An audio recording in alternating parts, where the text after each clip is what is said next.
अस्सलाम वालेकुम, मैं हूं महबूब रहमान। आप देख रहे हैं मदारिस न्यूज़। जामिया मस्जिद इलियास में और मेरे साथ यहाँ के इमाम खतीब और बानी मौलाना अमजद जरवार साहब मौजूद हैं। सबसे पहले मैं आपका शुक्रिया अदा करता हूँ मदारिस न्यूज़ का कि आप हजरात यहाँ तशरीफ़ लाए और इस प्रोग्राम को आपने कवरेज दी। रहा सवाल ये कि ये कैसे तरतीब हुई, तो सन 2009 में जब मैं यहाँ आया तो एक छोटी सी कच्ची सी खाली प्लाट पर मैंने इमामत शुरू की और शुरू से एक दायिया था कि काम करने का, आवाम के अंदर, मोहल्ले के अंदर जोड़ पैदा करने का, आपस में रब्त और ताल्लुक़ का, इसी चीज़ को लेकर हम चले। फिर हमने लोगों के दरमियान ये शऊर बेदार किया कि हम सब एक कलमे की बुनियाद पर भाई भाई हैं, हम में रंग, नस्ल, तासुब और ऐसी कोई चीज़ नहीं है। और इसी बात को बुनियाद बनाकर हमने आपस में बामनी मशावरत से ये तय किया कि एक रमज़ान मुबारक में एक दिन ऐसा हो कि पूरे मोहल्ले वाले मिलकर अफ्तारी करें।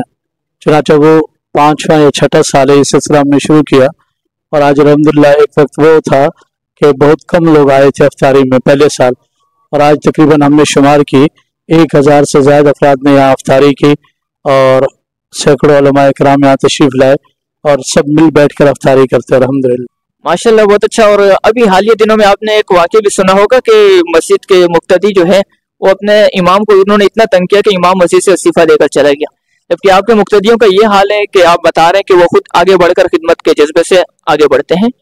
तो आपके और इनके दरमियान ये जो रिलेशन है, इसका क्या राज है? उसकी बुनियादी वजह है कि मैं ये समझता हूँ कि एक इमाम जो होता है वो पूरे मोहल्ले का सरबराह होता है।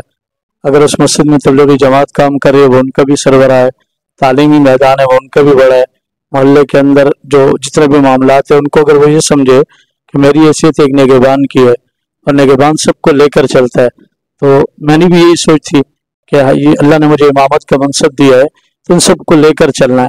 चुनांचे लोगों के दुख सुख में तबलीगी जमात के साथ भी चलना और भी जितने तालीमी हल्के हैं, यहाँ तक के बराबर में आसपास के जो स्कूल हैं, कॉलेज हैं, उनके साथ भी रब्त और ताल्लुक़। आपने जो इतना बड़ा प्रोग्राम किया है तो इसमें इसको सारा मैनेज किसने किया, इसका खर्चा किसने उठाया और आपके अंदाजे के मुताबिक कितना खर्चा हुआ? हम ये बात अल्हम्दुलिल्लाह बड़े वसूख से कहते हैं कि हमारा चंदे की कोई तरतीब नहीं है। हमने ये ऐलान भी इसी नज़रिए से किया था कि हम मिल बैठेंगे और इब्तदा हमने यूँ की थी कि हर बंदा अपने साथ अपने एक भाई की अफ्तारी लेकर आए। चुनांचे वो सिलसिला चलता रहा। अब नौयत ये है कि यहाँ पर देगे भी आ रही होती हैं और फ्रूट भी बेतहाशा होते हैं और शरबत और जो भी अफ्तारी से मुंसलिक जितनी चीज़ें भी हैं वो सब बहुत ज़्यादा होती हैं। और अजीब बात है कि इस पूरे प्रोसेस में कहीं भी 1 रुपये का भी चंदा नहीं है। लोग अपनी मदद आपके तहत मोहब्बत से मेरे पास आते हैं कि इमाम साहब हम ये चीज़ लेकर आएंगे, हम ये चीज़ लेकर आएंगे। बहुत सारी चीज़ें वो खुद अपने से मुहैया करते हैं। कोई बर्फ़ लेकर आ रहा है, कोई चीनी लेकर आ रहा है, कोई शरबत लेकर आ रहा है, और हमें अंदाज़ा ही नहीं होता कि पूरा प्रोग्राम खुद ब खुद तरतीब से हो जाता है।